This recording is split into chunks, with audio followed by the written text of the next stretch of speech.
South San Francisco, the city of industry. Well, we know all those jobs went to China. So this is an area when I started my business 30 years ago, and then another 10 years before that when I got into the industry, and then childhood starting with my father and grandfather. All these businesses that you see here, none of them exist anymore.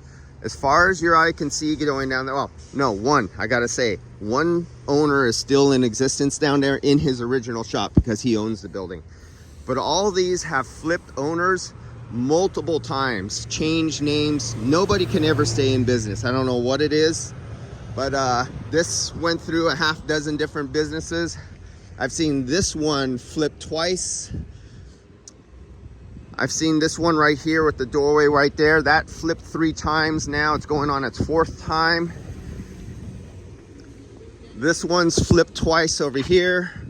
Euro Design, they stayed around for the whole 30 years plus, and he couldn't stay with the game. Things were getting too modern. He was old school, and I could tell he wasn't going to move upwards, so he sold out. But he owns the building. Him and the old mechanic who worked here owned the business here. They bought the building together. They're probably making more off rent now than never having to worry and deal with employees. This place is flipped. The only original one, I used to work with his father, coming down here where you see these big rigs, Mark Ryan's truck repair, and the son now runs it. And the son got into computers when diesels went into fuel injection and emissions controls and computers. He got right on top of that and educated himself.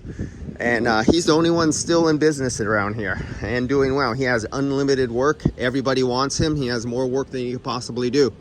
And that is the history of here in South City, where every shop I know of always went bankrupt and out of business, or they were forced out because they didn't own their business and rents went up and they couldn't afford to stay where they went or were.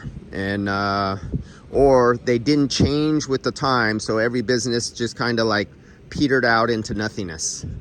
All right, guys, I'll see you. Just wanted to give you a little history of this little local area down in here, and that there's nobody here original. Well, right up there, Edward, in that corner, automotive right there, I knew him from 20 plus years ago, almost 30. But he's chopped around in a half dozen different locations, and I think this will probably be his final place and final resting place. All right, see you guys. Bye.